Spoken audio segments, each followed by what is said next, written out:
Hello, dear listeners. It's your old pal, Tonya Pieske, and I'm coming to you under the weather, but I just couldn't wait because we have to celebrate. Today we reached 1,000 downloads. 3 zeros, 1,000 downloads. And listen, I really don't know what that means in the grand scheme of independent podcasting, but it means so much to me, and it means so much to my friends who were very vulnerable and brave to know that you're out there listening to their stories and connecting to them. Thank you if you've shared the show with others. If you haven't yet, what are you waiting for? Please share it. I know your brains are wired just like mine to tune out when I start to say, please like and subscribe and rate us on whatever podcast platform you're using. But there's a reason that's become such a ubiquitous thing. It really makes a difference. It helps people find the show. And I really believe that this show is worth hearing. These stories are worth hearing. It's worth being reminded that everyone has this stuff that we're sort of carrying with us. We've all been through these challenging, sometimes traumatic things that change the way that we move through the world, the way that we see others, the way that we interact with others, the way that we see ourselves. And we live in a digital era where everything is polished, everything is curated to fit into an algorithm. And I wanted to make something that was counter to that.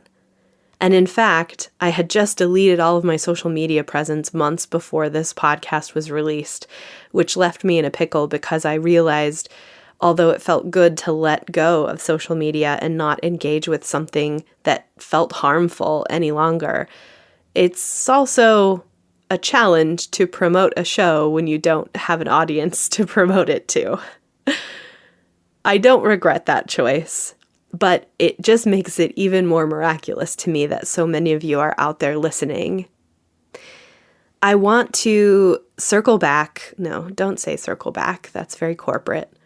If you listened to the very end of the last bonus episode, you probably heard me say that I want to tell your stories for the podcast.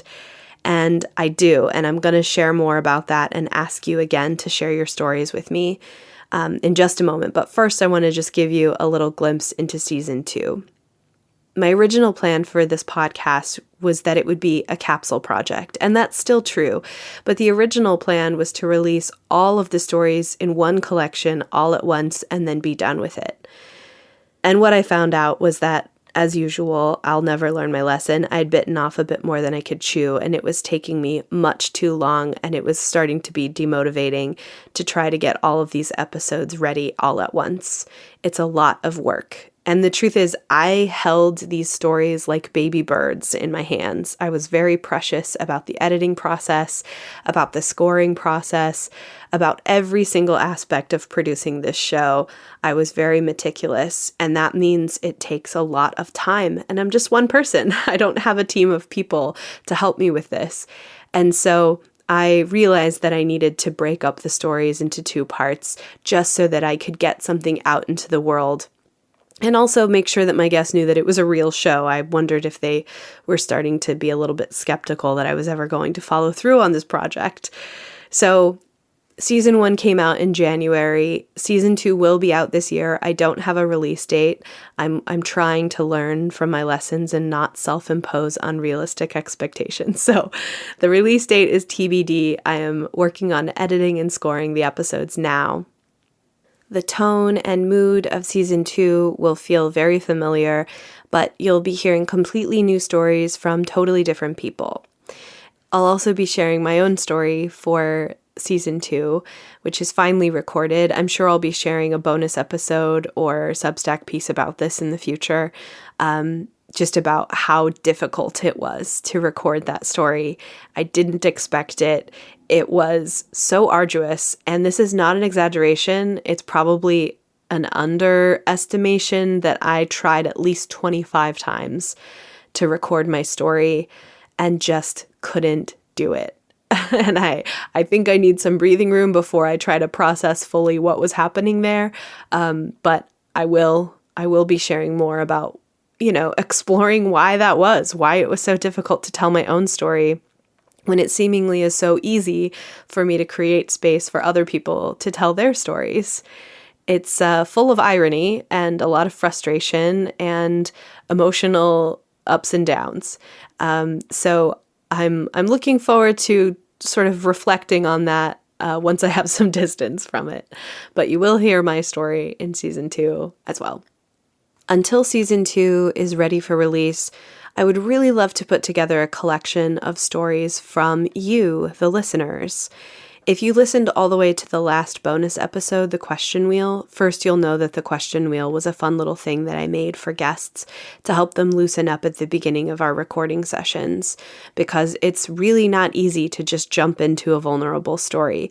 Especially, these are just my friends. They're not professional speakers. Most of them are not performers in any way.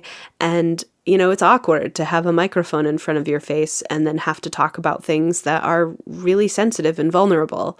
And so the question wheel was made to just sort of like loosen up and spin it a few times, answer a few questions to remind everyone involved that we're just two friends having a conversation and we can relax a little bit. I call these icebreaker questions.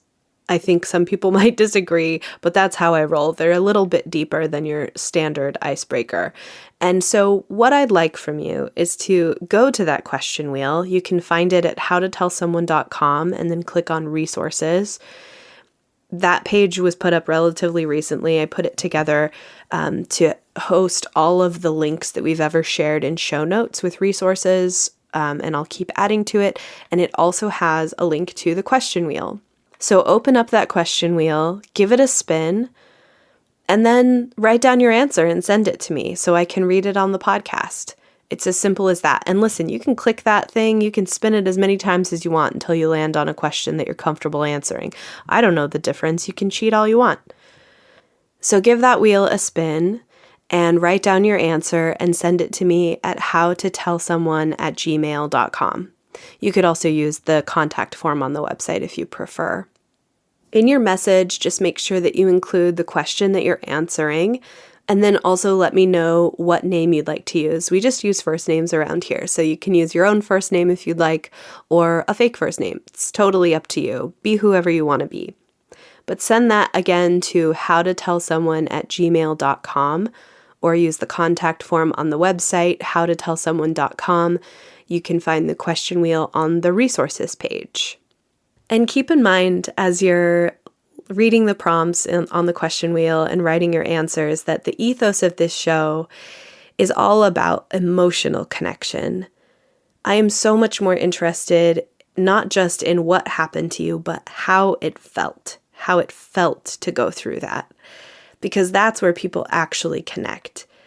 We can hear stories about climbing mountains and other feats of human strength and rags to riches stories, and it can be inspiring momentarily or interesting, but we can't really carry it. We can't really learn anything from it, and we can't really connect to it unless there's a deeper emotional connection available. So what I told my guests and how I sort of coached them throughout this process is to make sure that you're focusing on your emotional experience. There are stories on the podcast that bring tears to my eyes, and there are experiences that I've never had in my life and will probably never have in my life. But because my guests were able to talk about the feeling underneath it, I can connect and I can empathize with them in a way that I wouldn't be able to just hearing the facts. So just keep that in mind when you're writing, and please don't hesitate to send your stories my way. And if you have questions or feedback about the show, please also don't hesitate to reach out. Again, howtotellsomeone@gmail.com. It's weird. It's weird to put out a vulnerable piece. It's weird for the guests to send these stories out to the world and then kind of not know what happens to them after that. It's really fun to celebrate 1,000 downloads, but who are you? Who are you listening out there? And how do you feel about it? That's what I want to know, and that's what my guests want to know. So don't be shy. Don't be afraid to reach out. And again, Substack is another great way to interact with myself and the guests in a safe way. So howtotellsomeone.com, the resources page will bring you to the question wheel, and there's a Substack button right at the top for you to subscribe to stay in the loop about all of the extra stuff we're doing outside of the main feed.